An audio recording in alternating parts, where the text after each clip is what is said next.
ငါချင်းတို့မင်္ဂလာပါဗျကြောက်လေးတစ်လုံးတူတူကြည့်အောင်ဗျโอเค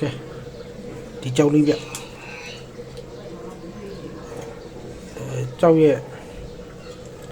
ပုံစံတော့ဒီပုံစံလေးဗျနေဒါတော့ကျွန်တော်မိထိုးပြီးပြတာလေးအခုမှလေးကကြောက်စီကောင်းတဲ့လက္ခဏာလေးတွေမြင်နေရတယ်ဗျနော်ကဲကျွန်တော်ဒီဘက်လှမ်းပြီးကြည့်အောင်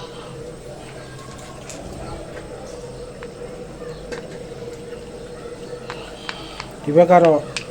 မစီးရတဲ့ပုံမှာတိတ်ပြီးတော့မီးထိုးမပေါက်ဘူးဗျဒါအပက်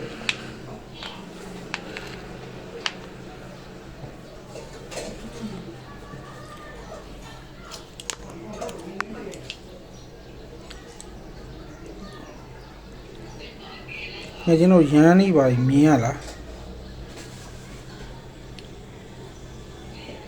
ရန်တော့တော့လှတယ်ရန်တော်လာမှန်တယ်ရန်လင်းရလေးကောင်းတယ်ကဲလားဖတ်သားလေးတူကြည့်အောင်ဗျဒါတော့ဖုံးမြဖုံးကတော့ကျွန်တော်လက်ညှိုးတစ်လုံးစာရှိမှာဗျပြောချင်တာတော့အလွတ်လွတ်လူကောင်းကောင်းလွတ်လွတ်လူရတယ်ဗျဒါအမရဲ့တူကကြတော့ကျွန်တော်လက်နှလုံးစာလောက်ရှိမှာဗျအတင်းကပ်ပြီးတိုင်းရတာပုံမှန်တော့လက်မတူးစာပဲတွတ်ထားရမယ်အဲ့လိုမျိုးလေးဗျကဲကြည့်အောင်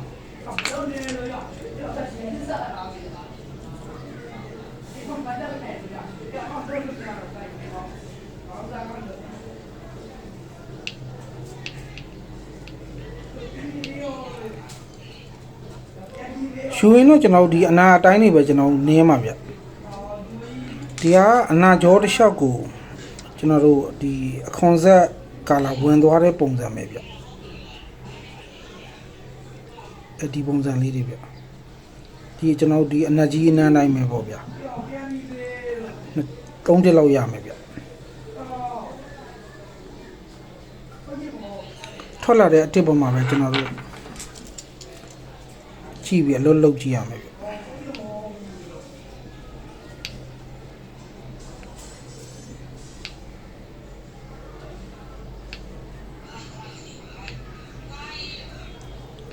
ခုံးစီလေးလည်းတော်ကောင်းတယ်ဗျကြောက်သားလေးလည်းကောင်းတယ်အဓိကတော့အနာပါပဲဗျ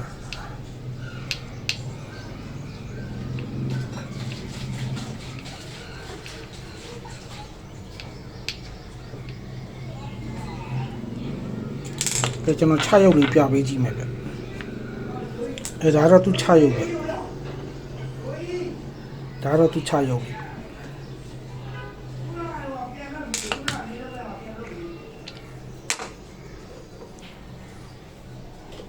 ဘာဘာရင်တကယ်ချင်းတော့